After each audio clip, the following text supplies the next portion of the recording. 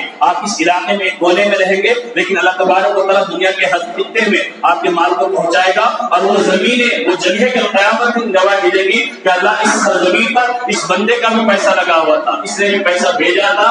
آپ یہاں رہتے ہیں لیکن کہیں آباد اللہ کا گھر ہوگا، وہاں جتنے لوگ نماز پڑھیں گے، وہاں جتنے بچے تعلیم پائیں گے، ان کو ثواب ملتے رہے گا۔ تو زکات دینا ہے، پہلے رشتے داروں کو دیجیے، اس کے بعد علاقے کے مدارس ہیں ان کو دیجیے، اس کے بعد تنظیمیں ہیں ان کو دیجیے۔ تیسرے نمبر پر یہ ہے کہ آپ جن دوسرے علاقوں کے مدارس والوں کو دے دیتے ان کو دیجیے۔ اور ایک خرابی ہمارے پاس یہ بھی ہے کہ آپ چندہ لینے جائیں، خاص کر سفیر حضرات جاتے ہیں یا مسجد کا چندہ لینے جاتے ہیں، ہماری ذمہ داری ہے کہ ہم دروازے پہ آنے والے کو دوسری مرتبہ آنے کا موقع نہ دیں، اکرام کرنے والے بنے۔ وہ ہمارے محتاج نہیں ہے، ہم ان کے محتاج ہیں کہ انہوں نے ہمارے پیسے کو صحیح استعمال کرنے کے لیے حاضر کر لیا ہے۔ اگر وہ لینے والے نہیں ہوتے، ہم پیسہ لے کے پھرنا پڑتا ہم کو، وہ سفر کی سب مصیبتیں برداشت کر کے، وہ مشقتیں برداشت کر کے ہمارے گھر پر آتے ہیں۔ مسجد کے مؤذن اور مسجد سے اگر چندہ لینے کے لیے ذمہ داران آئے تو ہماری ذمہ داری بنتی ہے کہ ہم یہ بات کہہ کے ٹال نہ دے کہ گھر میں کوئی نہیں ہے۔ آپ پہلے سے نظام بنا لیں کہ رمضان کا چندہ ہوگا، مسجد سے ذمہ داران آئیں گے ہر محلے میں۔ اسی مسجد کی بات نہیں کر رہا ہوں میں، اسی محلے کی بات نہیں کر رہا ہوں، مسلمانوں کا مزاج اور نظام بنا ہوا ہونا چاہیے کہ رمضان میں آپ مسجد کو اضافہ چندہ دیتے ہیں تو اپنے گھر میں رقم اٹھا کر رکھ دیں اور بتا دیں اگر کسی وقت میں نہیں رہوں گا اور مسجد سے کوئی آ جائے چندہ لینے کے لیے تو آپ ان کو چندہ دے دینا. ایک مرتبہ جا رہے یہ کہہ رہے کہ ابھی نہیں بعد میں آئیے, دوسری مرتبہ جا رہے تو کہہ رہے کہ نہیں ابھی نہیں بعد میں آئیے, کسی مرتبہ کہہ رہے کہ چلت نہیں ہے. یہ انتہائی خراب ترین صفت ہے, انتہائی گھٹیا ترین نظام ہے. ہم اللہ کو دینے والے ہم کتنا دے رہے, 200 دے رہے, 300 دے رہے, بہت دینے والے 500 دے رہے, یہ کوئی بڑا کمال نہیں کر رہے. ہم تھوڑا اپنی ذاتی ضروریات کے بارے میں سوچیں. ہم اپنے کھانے پینے میں, اپنے خرچوں میں, اپنے موبائل میں, اپنے ڈش میں, اپنے ٹی وی کے سسٹم میں اور اپنی دوسری چیزوں میں کتنا خرچ کرتے ہیں. روزانہ ایک نوجوان گاڑیوں میں پھرنے کے لیے کتنا پیٹرول استعمال کرتا ہے, اپنے موبائل کو ریچارج کرانے کے لیے, انٹرنیٹ کے لیے کتنے پیسے خرچ کرتا ہے. کیا ہم اس کا ایک تھوڑا سا اوسط بھی اللہ کے راستے میں دے رہے یا نہیں دے رہے؟ کہ اللہ کا راستہ اتنا گھٹیا اور گئے گزرا ہو گیا کہ 50 روپے دے کر ہم یہ سمجھے کہ ہم نے بہت بڑے خیرات کا کام کر دیا, صدقے کا کام کر دیا. نہیں میرے بزرگوں میرے بھائیوں, ہم کو اللہ کے راستے میں دینے سے نہ پیچھے ہٹنا ہے. یہ ہمارا یقین, اللہ کے نبی نے قسم کھا کر فرمایا کہ 3 لوگوں کے بارے میں قسم اٹھاتا ہوں کہ جن کے بارے میں اللہ کے فیصلے یقینی ہے. جو اللہ کے راستے میں خرچ کرے گا کبھی اس کے مال میں کمی نہیں آئے گی. جو ظلم پہ صبر کرے گا اللہ اس کو عزت دے گا. اللہ کے نبی صلی اللہ علیہ وسلم نے فرمایا کہ جب یہ بار بار اللہ تبارک و تعالیٰ کو قرآن میں اس کی بشارتوں کو بیان کیا ہے کہ تم 1 دو گے میں 700 گنا دوں گا, تو ہمارا یقین اور اعتماد ہونا چاہیے. جس کی جتنی حیثیت ہے, جتنی وسعت ہے, اس کے مطابق دینے کا اہتمام کرے. باقی یہ کہ زکات سے متعلق مسائل ہے, بہت سارے احکامات ہیں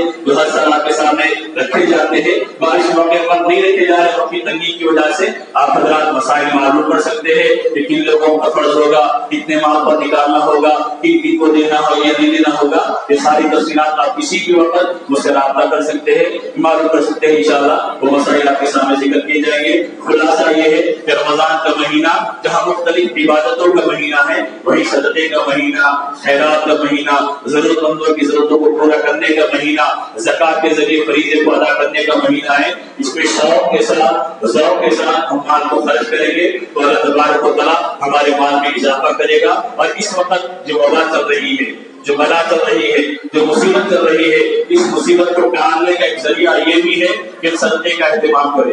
اللہ کے نبی نے فرمایا حسنوا اموالکم بالزکاۃ وداؤوا مرضاتکم بالصدقہ, کہ زکات کے ذریعے اپنے مال کو محفوظ رکھو اور صدقے کے ذریعے اپنے بیماروں کی دوا جوری کرو, ان کی بیماروں کی شفا کے لیے کوششیں کرو. صدقہ جتنا کریں گے اللہ اتنا زیادہ بیماریوں سے, وباؤں سے, مصیبتوں سے, آفتوں سے محفوظ رکھے گا. اس لیے صدقے کا بھی اہتمام کرنے والے بنے. دعا فرمائے کہ اللہ تبارک و تعالیٰ کہنے سننے سے زیادہ عمل کی توفیق عطا فرمائے. وآخر دعوانا